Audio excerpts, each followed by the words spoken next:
বাংলাদেশের সংখ্যালঘুদের ওপর আক্রমণে ফের সরব শেখ হাসিনা। আর একই সঙ্গে বাংলাদেশে আওয়ামী লীগে নিষিদ্ধ করার প্রধান উপদেষ্টা মোহাম্মদ ইউনূসকে নিশানা হাসিনার। দলকে সুসংগঠিত করে প্রতিবাদের ডাক হাসিনার। জনগণকে সঙ্গে নিয়ে প্রতিরোধ গড়ার চ্যালেঞ্জ। একটা অবৈধ ক্ষমতা দখলকারী নিষিদ্ধ বললো আসে নিষিদ্ধ হয়ে যাবে? নিষিদ্ধ হবে না, কারণ জনগণই আমাদের শক্তি। 6 কোটির উপর মানুষ আবার দরিদ্র হয়ে গেছে।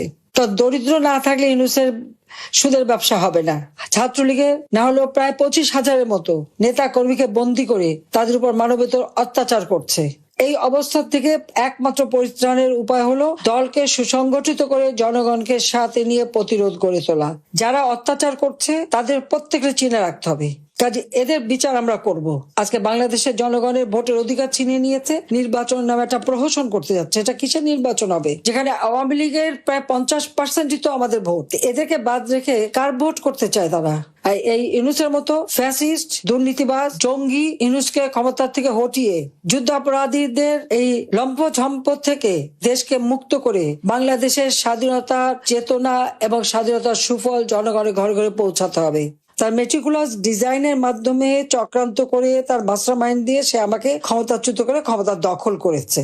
আজকে তার কাজ একটাই, বাংলাদেশকে ধ্বংস করা। একটার পর একটা হত্যাকাণ্ড। 7.62 বুলেট কোত্থেকে আসলো? কারা এনেছে? কারা সাপ্লাই দিয়েছে? এখনো হাতে হাতে অস্ত্র। আর প্রত্যেকটা আওয়ামী লীগ নেতা কর্মীর বিরুদ্ধে মামলা। আর্থিকভাবে তাদেরকে পঙ্গু করে দিচ্ছে, মামলা দিয়ে হয়রানি করে একটা বিভীষিকাময় অবস্থা সৃষ্টি করেছে। প্রকাশ্য দিবালোকে কুপিয়ে কুপিয়ে মানুষ হত্যা করা, হাতে অস্ত্র নিয়ে, লাঠিসোঁটা নিয়ে সেই প্রধান বিচারপতি থেকে শুরু করে চিফ জাস্টিস থেকে শুরু করে সবাইকে হামলা করে তাদেরকে পদত্যাগ করিয়ে সব জায়গায় দলীয় লোক বসানো।